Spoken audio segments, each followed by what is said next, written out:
Hi, my name is Alicia, and at 35 years old, I finally accomplished something I had been dreaming of doing for years: my master's degree.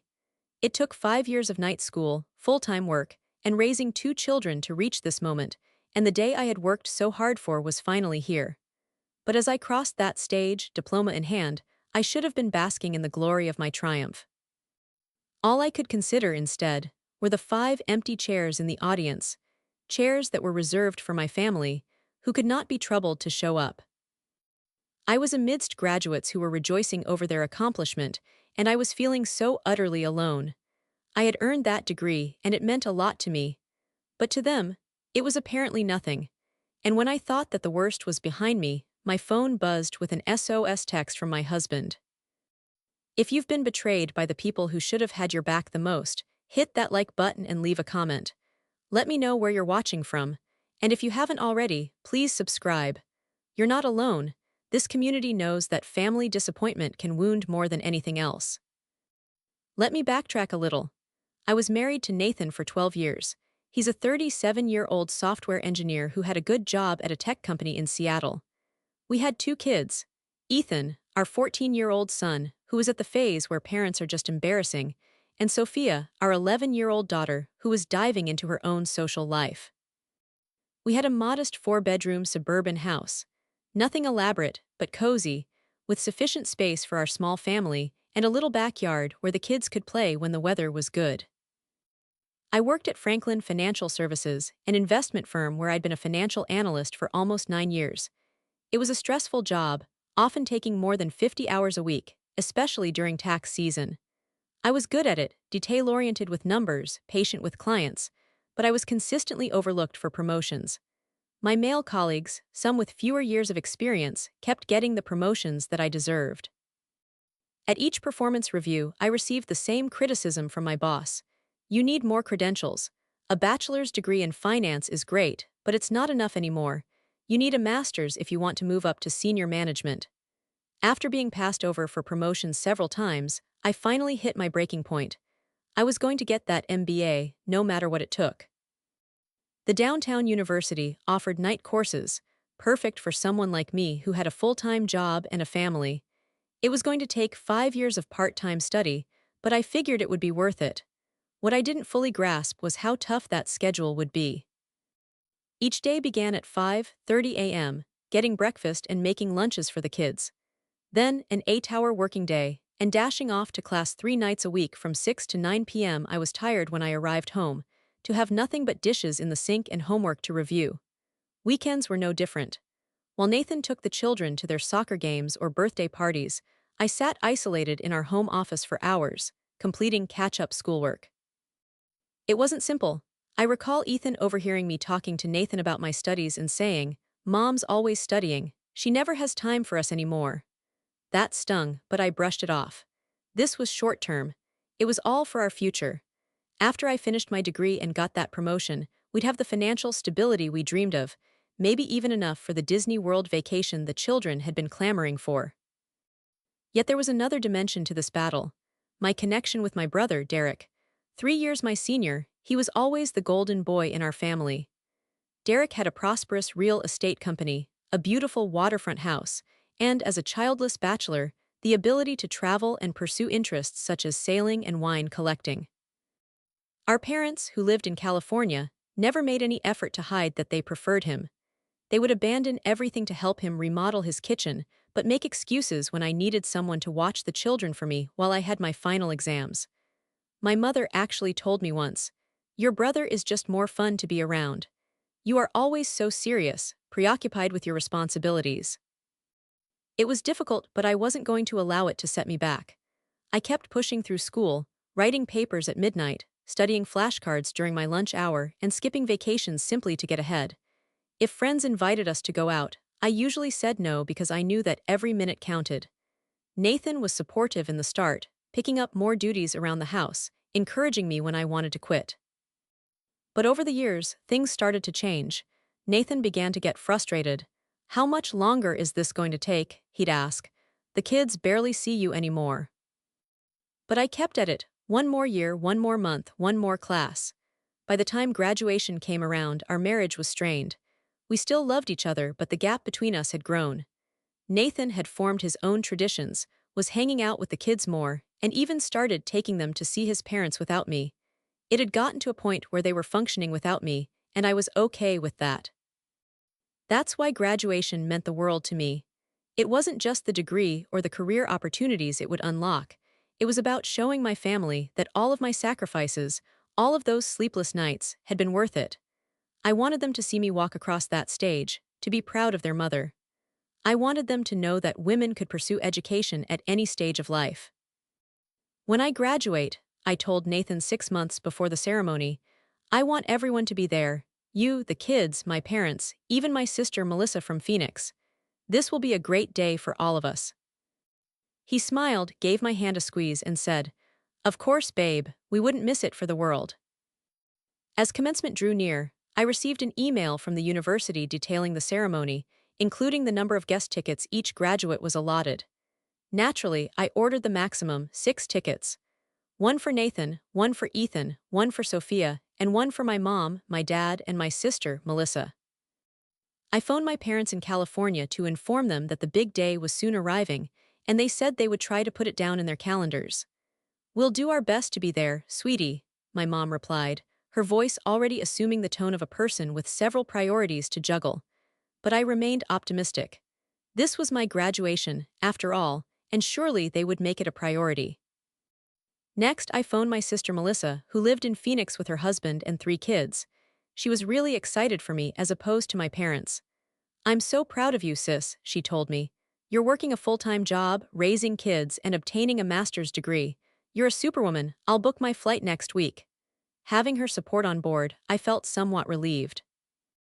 At least I wouldn't be totally by myself in marking this occasion.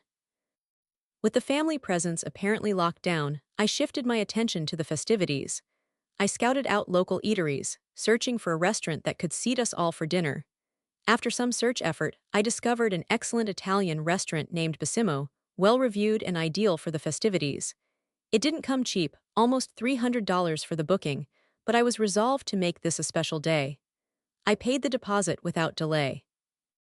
Since my parents would be flying in from out of state, I also booked them a room in the downtown Marriott on points I'd earned from business travel. Everything was falling into place. For once, I allowed myself to feel optimistic instead of stressed when I thought about the upcoming ceremony. I treated myself 2 months before graduation to a new dress. A sophisticated navy blue sheath with understated lace details that would be lovely under my gown and still shine at dinner afterward. I scheduled a hair, makeup, and manicure appointment for the morning of the ceremony. These were treats that I rarely allowed myself, always placing the needs of the family first. But this was my day, and I was going to look and feel my absolute best. When I got into the dress at home, Sophia's face lit up. "Mom, you're beautiful," she exclaimed. "Like when you and Dad got married in the pictures." I had tears in my eyes hearing her say that. It had been so long since I'd gotten dressed up, and I didn't realize how much I needed to feel like me again outside of work and mom life. But 3 weeks before graduation, it all started unraveling. Derek, my brother, called up out of the blue to catch up, something he did every so often when he remembered I was alive. After the obligatory small talk about my studies, he dropped a bombshell. "By the way, I'm having a large barbecue at my place on May 15th. I've just installed an outdoor kitchen, and I'd love to christen it. The 2 of you simply have to come. The kids can have a great time in the pool." My stomach fell. "Derek, that's my graduation date," I reminded him, trying to keep my tone even. There was a pause. "Oh sure, I had forgotten that," he said, close enough to nonchalance. "Can you reschedule your barbecue for another weekend?" I tried to keep annoyance out of my voice. "Not really," he said with a shrug in his voice. "I've already invited like 30 people, including clients who are only in town that weekend of the barbecue. But hey, when does your ceremony finish up? Maybe you can swing by afterwards." My blood started boiling. The ceremony is over by 2:00 p.m. and goes on until around 5:00. Then we are supposed to have dinner. But that is not the problem. My family has to come watch me graduate. Derek shoved me aside with that same tone of voice I was used to, the one that always left me in an inferior state. "It's just a graduation, Alicia. You've already graduated from your bachelor's. It's just a piece of paper that says you took a few extra courses. I was surprised. 5 years of sacrificing, just extra classes. I tried to get my head around it before I could respond, but Derek went on. Look, Mom and Dad are coming to my barbecue. They've already promised they would, and they're bringing Aunt Susan and Uncle Joe from Florida. You know how seldom we see them. Now I was seeing red. You told Mom and Dad about your barbecue prior to talking to me regarding the date, when you knew about my graduation. I snapped. I didn't realize it was such a big deal, he snapped defensively. You're 35, not 22. It's not your first rodeo. We continued to argue back and forth for the next 10 minutes, Derek refusing to back down, as my disappointment and anger grew. I shook my hands as I hung up the phone, and the tears that I had been suppressing were on the brink of flowing. With no loss of time, I called my mom hoping she would also realize and prioritize my graduation. Mom, Derek has planned a barbecue on my graduation day. You can't attend there in its stead. Her reply was infuriatingly diplomatic. Oh dear, what poor timing. Can't you both reschedule? No, Mom. The university doesn't reschedule commencement dates for individuals. This has been planned ahead of time for 1 year. I informed you 6 months ago. She sighed. Well, it's just that it's so difficult. Aunt Susan and Uncle Joe are coming, and you know your dad loves Derek's barbecues. Can't we go to both? Things only continued to worsen from there. My mom would get upset and tell me that she felt I was selfish for not understanding the desire of the family to attend both events, as if that was even remotely feasible given the timing and distance. I explained to Nathan that evening, seeking his unwavering support. He sat in silence as I explained how devastated and disappointed I was. There was a silence before he stroked my back gently and said, Your family has always been like that. But hey, we'll still be your biggest fan club. Me and the kids will be cheering for you. That's the important thing, right? His words did humble me. He was correct. As long as my own relatives, my husband and children were by my side, I could stomach the fact that my parents had once more sided with Derek against me. Aside from that, Nathan and the children had witnessed the fight, the sleepless nights, the missed family gatherings.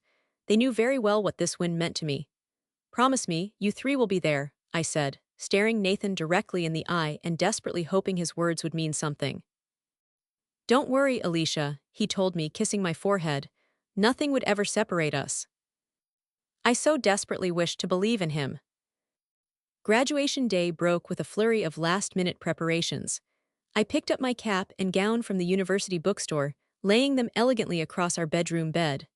I polished up my reliable pair of black heels, a professional option, but practical enough for a stage procession that would not result in disaster. My phone and camera were charged, poised to capture the memories. But even as the anticipation grew, the jitters set in. Even when Nathan told me to stop worrying, I couldn't get rid of the annoying feeling that something was going to go awry and ruin everything. 2 days earlier, I had an email from my parents. A tactfully phrased email that basically read they would be at Derek's barbecue and not my graduation. They said they would take me out to dinner the next time they came into town to celebrate.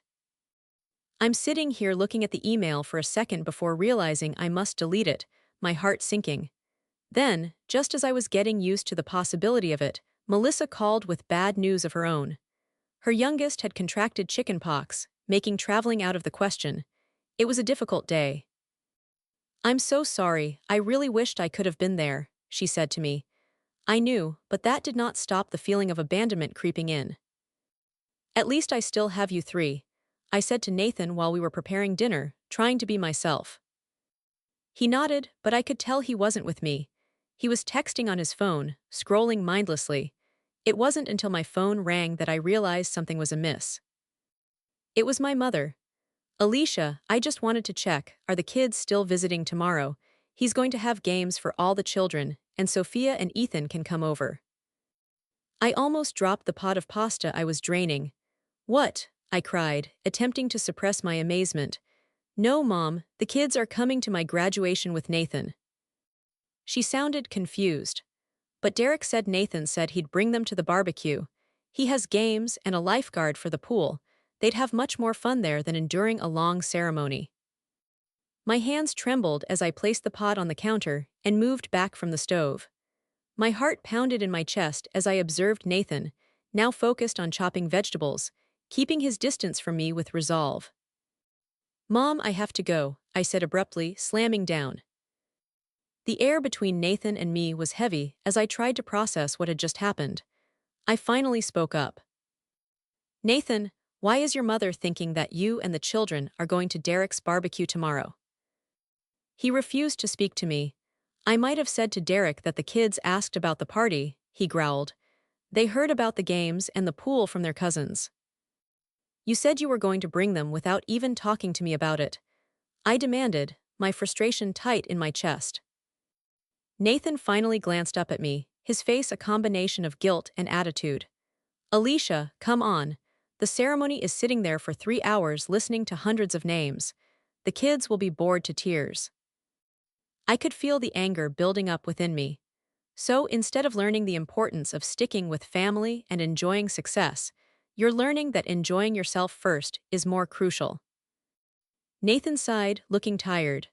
Of course, I realize that it's special, but Ethan's been talking nonstop about swimming with his aunts and uncles, and Sophia overheard her soccer pal Jasmine going. Derek's asked her whole family. I choked down my anger, but my voice was acidic. "So, let me understand. You'd rather take our kids to a barbecue than have them witness their mother graduate magna cum laude." Nathan shifted awkwardly. "Can't we compromise? I'll take the kids to the barbecue and we'll meet you at the restaurant afterwards. Or, I can attend the ceremony by myself, and then go and get you afterward after taking the children to Derek's." I glared at him shocked. "Do you hear yourself? This is not a business deal. This is one of the most important days of my life. I need you there. I need my family there." Nathan muttered, "You're being overdramatic. It's only a graduation ceremony." Exactly the very words Derek had used. "Just a graduation ceremony," I cried, my voice shaking. 5 years, Nathan. 5 years of bedtime missed, of 2 a.m. nights of studying, of giving up family holidays to study for exams. And then, when it's finished, when I want one day of recognition and support, you're away with a barbecue." He shrugged. "The kids ought to get to decide for themselves. They're 14 and 11. Of course, they'd pick a pool party over a graduation ceremony. So that's why parents make value decisions, not fun decisions," I said.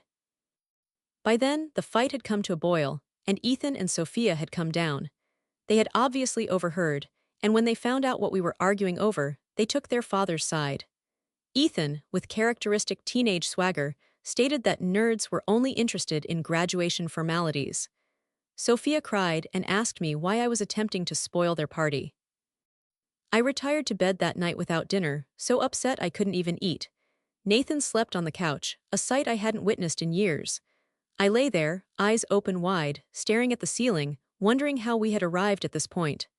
How had my family drifted so far from me, so intolerant of all I'd achieved? The irony hit me hard. I had toiled for this degree to make their life better, to set an example of hard work. But now, when I was about to achieve success for which I had worked so hard, they could not even spare me one afternoon of their company. Tears ran down my face as I lay there in the dark, mourning not just the disappointment I would feel the following day, but something else, the realization of the chasm I had between my family and me. I wept quietly into my pillow, the burden of all that I'd lost finally settling on me. Sleep had only arrived at dawn. My graduation finery still hung over the edge of the bedroom like a ghost, an hollow reminder of the celebration that would be mine, but would be worthless without the people I had to have most. When I finally woke up, exhausted from sleeping for a mere few hours, I had momentarily forgotten about the fight last night. For a moment, my thoughts flashed back to the excitement of the day after. Then I remembered. I stretched myself out on the bed to find Nathan's side vacant and cold. I arrived at the bathroom, splashed water on my swollen eyes, trying to muster myself to any spark of excitement. This was my day, my victory, but their absence loomed over me to spoil it all. Downstairs, the house was eerily quiet. No sounds of breakfast being made, no children fighting over cartoons, no rush to get ready. On the kitchen counter, a hastily scrawled note. "Took the kids to Derek's early to help set up. We'll try to make it back for your ceremony. Congratulations, Nathan." The note hit me like a physical blow. Not even a proper goodbye, just an afterthought. I crumpled it in my hand, throwing it in the trash before making myself a cup of coffee with trembling hands. The clock glared back at me. 9:30 a.m. hair appointment at 10, makeup at 11. The ceremony was at 2, but we graduates had to arrive by 1 for lineup and instructions. Even with the hollow ache in my chest, I forced myself to move through the schedule like a robot. At the salon, the stylist noticed my subdued mood but didn't push for small talk. The makeup artist worked hard to hide my swollen eyes and pale skin, creating a flawless look that felt like a mask over my turmoil. Back home, I slipped into my new dress, adjusted my freshly styled hair under the cap, and zipped the gown. I took a selfie in the full-length mirror, trying to smile, trying to feel something, then posted it online with a caption about achieving goals, tagging my family almost out of habit or maybe out of spite. The comments rolled in quickly. Old classmates, distant relatives, coworkers, all thrilled for me. Everyone except the people who mattered most. Before leaving, I texted Nathan, "I'm heading to the ceremony now. Are you still coming?" The 3 dots appeared, then vanished, then reappeared. Finally, Ethan fell by the pool, nothing serious but lots of tears, might be late. Save us seats if you can. I didn't even reply. Seats were assigned by graduate name, and family seating was general admission. Nathan knew this. I'd left the information packet out for weeks. His excuse felt flimsy, just another way to soften the blow of not showing up. The drive to campus was a blur. In the crowded garage, I parked and walked to the auditorium, passing classmates laughing with family, arms full of flowers. I kept my head down, finding my spot in the alphabetical lineup. Messages buzzed in from my friend Linda and my favorite professor, kind words that only made the silence from my family louder. The music swelled. We filed into the main hall, a sea of black caps and gowns. My eyes scanned the crowd, foolishly hoping to see Nathan and the kids slipping in late. The speeches began, about perseverance, balance, sacrifice, words that felt like they were aimed directly at me. When my department was called, I rose, determined. In that moment, I made a choice. I would own this moment for myself, no one else. Alicia Marie Williams, Master of Business Administration, with honors. I walked across the stage with my head high, shook the dean's hand, and moved my tassel. The applause was polite, just as it was for every graduate. No cheers, no shouts of my name, just strangers witnessing a stranger's milestone. Surprisingly, calm settled over me. The hurt was still there, but now it had hardened into resolve. I clapped for the rest of the graduates while my mind drifted to what came next. How I'd confront my family, what this meant for my marriage, my children, my self-worth. When the ceremony ended, families spilled out onto the lawn for photos and champagne. I lingered at the edge, taking a few pictures with classmates but feeling like an imposter in their joy. My phone stayed silent. Then I saw it on social media. Derek had posted barbecue photos with my parents, Nathan, and the kids, all smiling around a fire pit, 30 minutes ago, right in the middle of my graduation.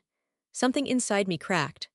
I slipped away behind the science building and let the tears come, ugly, unstoppable, shaking sobs that ruined my makeup. When I could finally breathe again, I decided to cancel the dinner reservation. What was the point? But as I pulled up the number, a text from Nathan flashed on my screen. "We need to talk urgently." Then I saw it, 45 missed calls from him, all in the past hour. My heart raced. This had to be serious, an accident, an emergency. With trembling fingers, I called back. He answered immediately, panic in his voice. "Alicia, thank God, I've been trying to reach you for over an hour." "What happened? Is everyone okay?" I was already hurrying toward the parking garage. "It's Ethan," Nathan said, words tumbling out. He was climbing that new water slide Derek put up, showing off for his cousins, and he fell. "We're at Memorial Hospital. The doctor thinks his arm's broken." "I'm on my way," I said, breaking into a run despite my heels. "Is he in a lot of pain?" "They gave him something, but he keeps asking for you." That last part hit me in 2 ways. Maternal urgency pushing me forward, and a bitter thought whispering, now my presence matters. I drove fast, my gown crumpled in the passenger seat, cap tossed in the back, diploma case unopened on the dash. The 15-minute trip felt endless. At the hospital, I found a spot in the emergency lot and rushed inside, still in my navy dress, hair coming loose, heart pounding as I stepped into the chaos of a Saturday afternoon. I gave Ethan's name at the reception desk and was directed to Bay 7. When I pulled back the curtain, my breath caught in my throat. There, on the bed, was Ethan, his right arm wrapped in a temporary splint, his face tear-streaked but calm. Around him were not just Nathan and Sophia, but my parents, Derek, and a doctor reviewing x-rays. They all turned to look at me as I entered, their expressions a mixture of relief, guilt, and strangely pity. "Mom," Ethan's voice was small, almost childlike despite his teenage years. "You came." Without thinking, I moved straight to his side, pushing aside everything else. "Of course, sweetheart," I said, smoothing his hair back from his forehead. "How are you feeling? What happened?" The doctor introduced himself as Dr. Ramirez, explaining that Ethan had a simple fracture of the radius. "Painful, but manageable," he said, showing me the x-ray. "We'll put a cast on it, and he should heal in about 6 weeks." Relief washed over me. A broken arm was bad, but it wasn't life-threatening. "He was very brave," my mother chimed in, patting Ethan's leg. "Barely cried at all after the initial shock." I smiled tightly but didn't engage further. My eyes flicked around the room, and the sting of it all hit me again. They were all here, gathered around my son, yet none of them had cared enough to show up for my graduation. It felt like salt in an open wound. Derek stepped forward, his tone casual, almost jovial. "Thank God you got here, sis. The little man's been asking for you nonstop." "Thank God I got here," I repeated, my voice dangerously quiet, holding back the anger that threatened to surface. I'd spent the most important day of my life completely alone, while my entire family enjoyed a barbecue. An uncomfortable silence fell over the room. Nathan shot me a look, his eyes pleading for me to hold off for just a moment. But after 5 years of exhaustion, frustration, and pain, it all came to a head. "I just spent the most important day of my professional life completely alone," I said, my voice trembling but steady. "No husband, no kids, no parents. Not even a single text of congratulations, because a barbecue and a pool party were more important than 5 years of sacrifice." A frown creased my father's brow. "Alicia, this isn't the time or place." "When would be a better time, Dad?" I interrupted, my voice thick with emotion. "When I'm back to being invisible, when I'm back to putting everyone else first and getting nothing in return." My mother looked confused, almost defensive. "Honey, we didn't realize it meant that much to you. It's just a ceremony." "Just a ceremony," I echoed, my words hollow. "Just like it's just a degree, just an accomplishment, just my life." Derek, clearly uncomfortable with the rising tension, tried to deflect. "Look, what matters now is that Ethan's going to be okay. This was an emergency." "And if there hadn't been an emergency," I shot back, "would any of you have regretted missing my graduation? Would you have even thought about me today?" The silence that followed was answer enough. Nathan placed a hand on my arm, his voice soft but firm. "Alicia, I know you're upset, and you're right to be, but Ethan needs calm right now. We'll talk about this later." I glanced at Ethan, his wide, anxious eyes focused on the drama unfolding. Sophia stood beside him, biting her lip nervously. Neither of them needed to witness this, especially not over something as trivial as my unmet expectations. "You're right," I said, taking a deep breath. "Ethan needs us to focus on him right now." I turned back to my son, asking him questions about his injury and the treatment process. I kept my voice steady and reassuring, burying the hurt as I'd done countless times before. When the nurse came to take Ethan for the casting, I volunteered to accompany him. I needed a break from the suffocating presence of everyone else. As we walked down the hallway, Ethan, leaning slightly against me, spoke in a soft voice. "I'm sorry I missed your graduation, Mom. I really wanted to go to the party, but Dad said it would be okay." I swallowed hard, my heart aching. "It's not your fault, sweetie. The adults made those decisions, not you." "I know," he said, nodding solemnly, "but you're sad." "Yes, I am," I admitted, seeing no point in lying. "But I'm also really proud of myself, and I hope someday you'll understand why today was important." He nodded again, his young face taking on a more serious expression. I'm proud of you too, Mom, even if I didn't see you get your diploma thing. His simple words, the first genuine recognition I'd received all day, meant more than any applause or praise from others.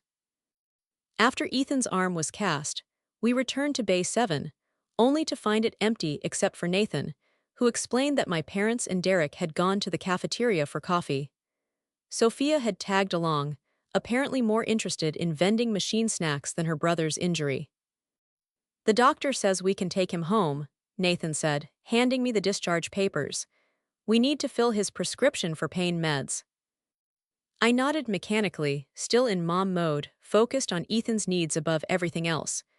I'll take him home, you can pick up the meds. Nathan hesitated. Alicia, about today. Not now, I cut him off, glancing at Ethan who was sitting quietly watching us. Not in front of him. Just then, my phone rang. It was Linda, my coworker, who had promised to attend the ceremony to support me. Alicia, where are you? I've been looking everywhere. I thought we were meeting by the fountain after the ceremony. In the chaos of everything that had happened, I'd completely forgotten about our arrangement. Linda, I'm so sorry, I'm at Memorial Hospital. Ethan had an accident. Oh my God, is he okay? Her concern was immediate and sincere. He's fine, just a broken arm. We're about to head home. Do you need anything, company, food, someone to pick up prescriptions? Her thoughtful offers stood in such stark contrast to my family's behavior, it made a lump rise in my throat. Actually, I said, voice trembling, would you mind coming over later? I could really use a friend right now. Of course, I'll bring dinner, text me your address. After hanging up, I noticed Nathan watching me with a strange look. Who was that? He asked. Linda from work, I replied pointedly. She came to my graduation since no one else did. She's bringing dinner later. Before he could respond, my parents and Derek returned, carrying hospital cafeteria coffees and snacks. My mother immediately fussed over Ethan's new blue cast, while my father asked about follow-up appointments. Derek hung back, unusually quiet. We're taking Ethan home now, I announced, my voice firm. He needs rest. We'll come with you, my mother said, as though it were a given. You'll need help with dinner and getting him settled. No, I said, surprising myself with the firmness of my voice. Thank you, but no. Linda is bringing dinner and I can manage my own son. The stunned silence that followed gave me a small sense of vindication. But we came all this way, my father protested, and we were planning to stay until tomorrow. You can go back to Derek S., I suggested coolly. I'm sure the barbecue is still going on. I need some space right now. Derek looked like he might object, but he thought better of it. My mother looked genuinely hurt, but for once, I couldn't bring myself to prioritize her feelings over my own. We parted awkwardly in the hospital parking lot with promises to call tomorrow to check on Ethan. Nathan drove us home, with Ethan carefully secured in the back seat, and Sophia unusually quiet beside him. I stared out the passenger window, emotionally and physically exhausted. At home, I helped Ethan get comfortable on the living room couch, pillows propping up his arm as his favorite TV show played in the background. Sophia retreated to her room, sensing the tension between her parents. Nathan lingered in the kitchen, uncertain and waiting for the inevitable confrontation. I'm going to change, I said, gesturing to the graduation outfit I was still wearing. Then we need to talk. Upstairs, I peeled off the navy blue dress, the one that should have symbolized triumph, but now felt like a costume from a failed performance. I replaced it with comfortable clothes, washed away the smeared makeup, and took several deep breaths to steady myself before going back downstairs. Nathan was in the kitchen, mechanically unpacking the prescription bag from the pharmacy. When I walked in, he looked up, his expression apologetic. Alicia, I know you're angry, he began, his voice tentative. Angry, I cut in, my voice low so the kids wouldn't overhear. Angry doesn't even begin to cover it, Nathan. I feel betrayed by you most of all.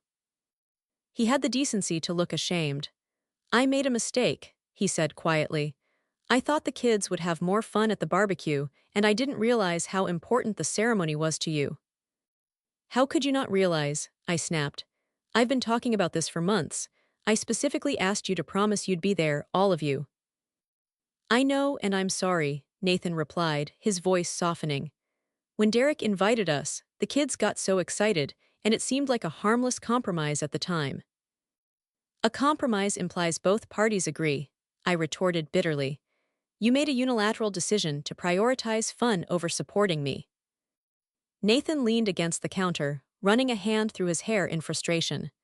You're right, I screwed up badly, but does one mistake erase 12 years of marriage, 5 years of me supporting you through your degree? Supporting me, I repeated incredulously. You complained constantly about my absence. You made me feel guilty for studying, for being away. You took the kids to events without even trying to include me. And then, on the one day I needed you to show up for me, you chose my brother's barbecue instead. That's not fair, he protested. I've been juggling work, childcare, and house maintenance while you were in class 3 nights a week. I've been supportive in ways you don't even see. And I've been working full-time while studying nights and weekends for 5 years to build a better future for our family, I shot back. We both made sacrifices, Nathan. But the difference is, I would never have missed an important milestone in your life. The weight of those words hung heavy between us. Nathan knew I was right. For all his complaints about my absence, I had always shown up for his important moments, rearranging my study schedule, missing classes if I needed to, just to be there for him. What do you want me to do? He asked, his voice finally cracking. How do I fix this? I shook my head slowly. I don't know if you can fix it immediately.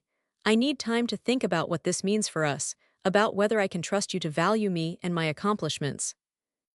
Are you saying you want a separation? Alarm crept into his voice. No, I clarified, my voice steady but firm. I'm saying I need space to process what happened today. I'm going to stay at the hotel I booked for my parents for a week. I need to clear my head. Alicia, be reasonable, he urged. Ethan has a broken arm, he needs his mother. Ethan has a father who is apparently perfectly capable of making decisions without consulting me, I replied sharply. He'll be fine with you for a few days. I'll check in on him every day and come back if there are any complications.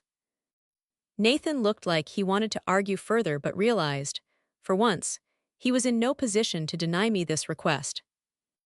When will you leave? He asked. After Linda brings dinner and I explain things to the kids, I'll pack tonight and leave in the morning. As if on cue, the doorbell rang.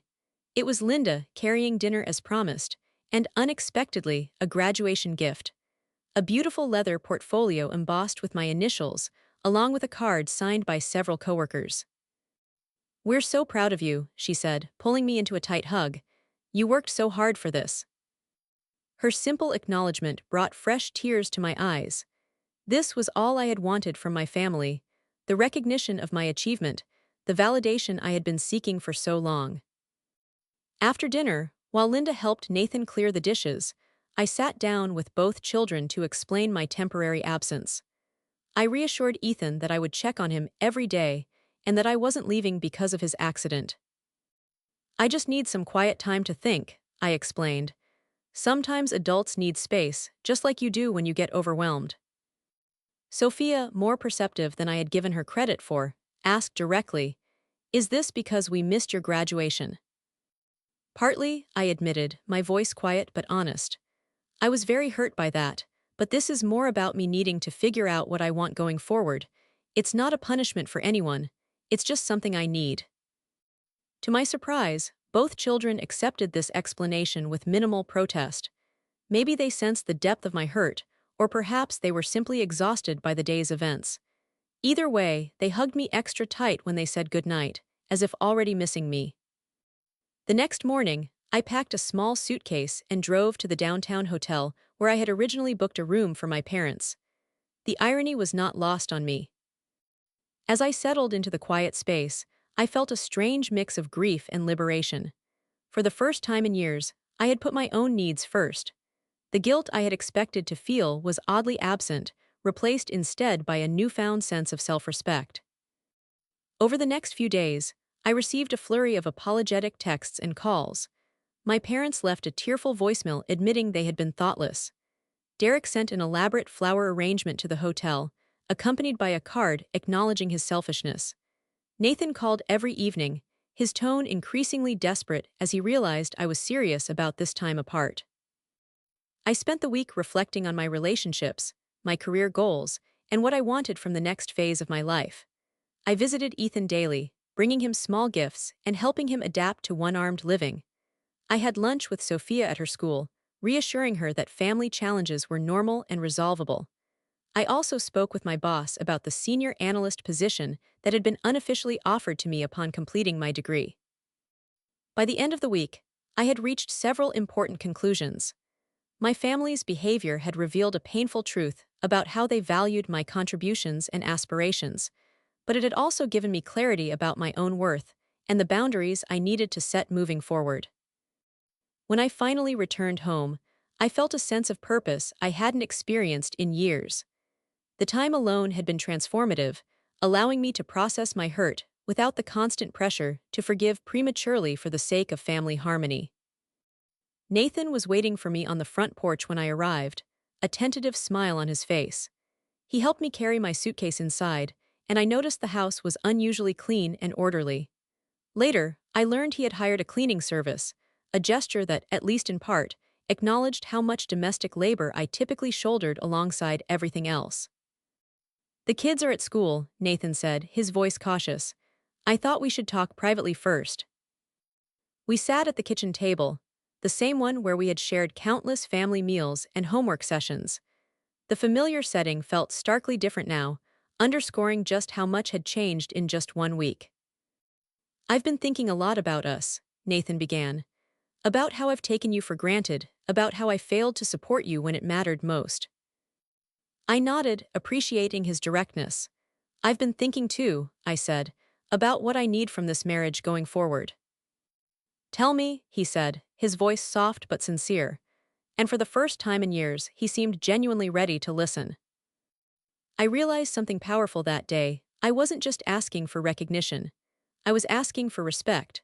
Respect for my hard work, my sacrifices, my dreams. I didn't need a pat on the back followed by the same old neglect. I needed a real partner, one who valued my goals just as much as his own, and who saw that the children's needs didn't always have to come before mine. I needed to stop being the default parent, the default housekeeper, the one who automatically comes last on the priority list. For once, Nathan didn't get defensive. He didn't roll his eyes or deflect. Instead, he looked me straight in the eye and admitted, "You're right. You deserve all of that. I see now that I've been putting you last, even while complaining about your absence. That was unfair and hypocritical." That opened the floodgates. We talked for hours, more honestly than we had in years. Nathan admitted that part of his resentment came from his own insecurities. He was afraid that with my master's degree, I'd outgrow him professionally. I told him how carrying the full mental load of the household while earning my degree had left me beyond exhausted. And then we got practical. We decided to bring in occasional help for housework, and we committed to a fairer split of parenting duties. When the kids got home, we called a family meeting. Ethan, now sporting a cast covered in colorful signatures, listened quietly as we explained that while Mom and Dad were working through challenges, we were committed to becoming stronger together. Sophia's voice was small when she asked, "Does this mean you're staying, Mom?" I smiled. "Yes, but it also means things will be different. I'm starting a new position soon, and that means everyone here will have to pitch in more." To my surprise, both kids agreed without hesitation. Ethan offered to take over mowing the lawn once his arm healed. Sophia volunteered to handle laundry sorting. I think they were actually relieved to have specific ways to help. In the days that followed, I had equally honest conversations with my parents and with Derek, one-on-one, so I wouldn't feel outnumbered. My parents came first, gifts in hand and apologies on their lips. My mom slipped me a card with a generous check, clearly hoping to smooth things over. I handed it back, gently but firmly. "This isn't about money. This is about a lifetime of my accomplishments taking a backseat to Derek's." My dad looked genuinely shocked. "We had no idea you felt this way." "That's the problem," I said. "You never asked, you never noticed." It was uncomfortable, but necessary.